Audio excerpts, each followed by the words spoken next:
Think you know everything about Spider-Man? Sure, you've seen the movies, but the comics hide decades of secrets, twists, and weird moments that even die-hard fans sometimes miss. From strange team-ups to forgotten storylines, we're diving into 10 fun facts that reveal just how wild Peter Parker's comic book journey really is. Let's swing into it.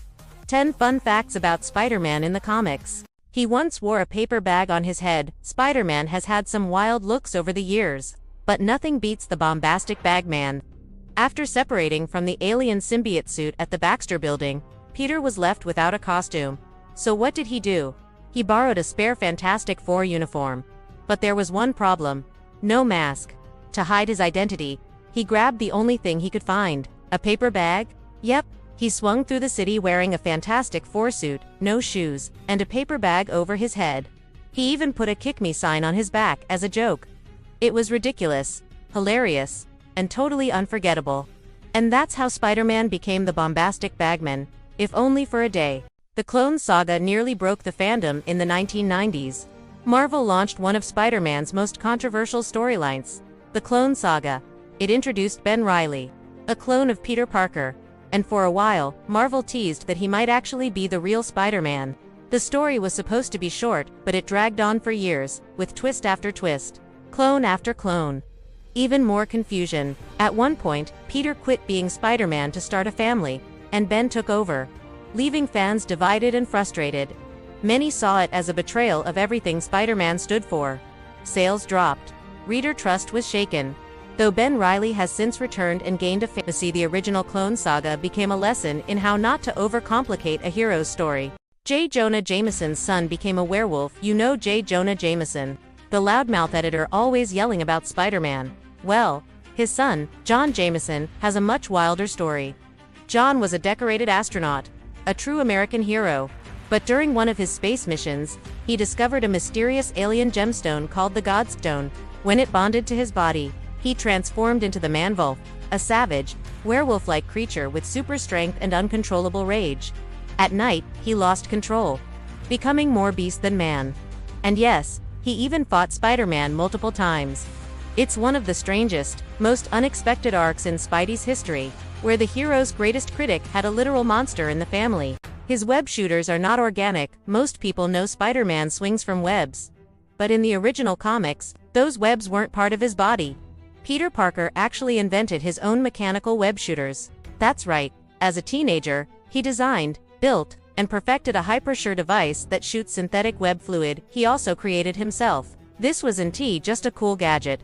It was one of the earliest signs of Peter's genius-level intellect. He didn't get help from Tony Stark or anyone else. It was just Peter, his mind, and his passion for science. Later versions, like in the Sam Raimi movies, made the webs organic. But the comic book Spider-Man, he's a full-on science prodigy, and his web shooters, all his own work. He's fought nearly every major Marvel hero. Spider-Man may be one of Marvel's most beloved heroes. But over the years, he's thrown punches at nearly every big name in the Marvel Universe. We're talking Iron Man, Hulk, Wolverine, even Captain America. Why? Well, it's comic books, and that means misunderstandings, mind control, or just two heroes not seeing eye to eye. Sometimes, it's a quick clash before teaming up to stop a real threat. Other times, the fights get brutal, like when he faced the X-Men during the Avengers vs. X-Men storyline, or when Tony Stark tried to arrest him in Civil War. Even his best allies have been his opponents at some point. But that's the beauty of Spider-Man. No matter who he's up against, he always holds his own, and usually walks away with a new friend. Sort of. He wore the black suit long before Venom. Most fans associate Spider-Man's black suit with Venom, but Peter Parker actually wore it long before the villain ever appeared. It all started in Secret Wars number 8, back in 1984. Peter found a strange black substance on an alien planet, and it instantly formed a sleek new costume, one that responded to his thoughts and could create its own webbing. At first, he thought it was just advanced alien tech, more convenient than his regular suit, but things took a dark turn. Over time, the suit began acting on its own, even controlling Peter while he slept. Eventually, he discovered the truth. The suit was alive, a symbiote trying to permanently bond with him. He rejected it, but the symbiote found a new host, Eddie Brock, and Venom was born. It all began with a simple costume change. He was one of the first teenage superheroes, Who wasn't a sidekick back in the early 1960s? If a teenager wore a cape or mask, chances were he was just the sidekick. But when Amazing Fantasy number 15 hit the shelves in 1962, Marvel introduced something different. A teenager who wasn't tagging along with an adult hero. He was the hero. Peter Parker, aka Spider-Man, had real problems. School stress, money issues, and being bullied. All while saving New York City. Stan Lee and Steve Ditko took a risk by centering an entire comic around a young, awkward, but brilliant teen, and it worked. This changed everything. Suddenly, teenagers in comics weren't just sidekicks, they could lead the story. And Spider-Man. He became a global icon. He was married to Mary Jane for over 20 years real time. Peter Parker didn't just date Mary Jane Watson, he married her. Their wedding took place in Amazing Spider-Man Annual number 21 back in 1987. And for the next 20 years of real-world publishing, they stayed together as husband and wife in Marvel continuity. They faced everything together. Supervillain's personal loss. Even Peter revealing his identity during Civil War. It was a rare case of real growth and maturity for a comic book hero. But in 2007, Marvel made a bold and controversial decision. In the storyline One More Day, Peter makes a deal with Mephisto to save Aunt May's life. The price? His marriage to MJ is magically erased from history. Fans were furious, and the debate still rages on today. Was it the right call? You decide.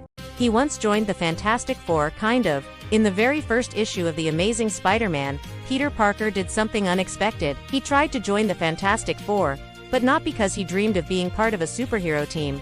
He just needed money. After getting his powers and struggling financially, Peter thought joining a famous group like the Fantastic Four would mean a steady paycheck. So, he breaks into the Baxter Building, shows off his skills, and asks to join. Needless to say, they weren't hiring. But that didn't end things there. Over the years, Spider-Man would go on to team up with the Fantastic Four in many adventures. He even became part of the Future Foundation after Johnny Storm's death. So yeah, he didn't get the job at first. But Spider-Man and the FF, they've been close allies ever since. He created the Spider-Mobile, and it was a flop. Yes, believe it or not, Spider-Man once had a car. In the 1970s, a toy company offered Peter Parker a sponsorship deal to promote a product, and in exchange, they wanted him to drive a branded Spider-Mobile. So, with some help from Johnny Storm, the Human Torch, Peter actually built it. It had web shooters, could drive up walls, and looked flashy. But here's the thing. Spider-Man swings through New York skyscrapers. A car just made no sense. Even in the comics, Peter admitted it was a ridiculous idea. And the Spider-Mobile quickly became a joke, eventually crashing into the East River and being abandoned. It's a hilarious chapter in Spidey history, and a reminder that not every superhero idea needs four wheels.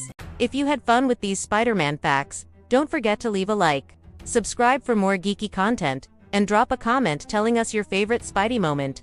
Thanks for watching, and keep swinging by.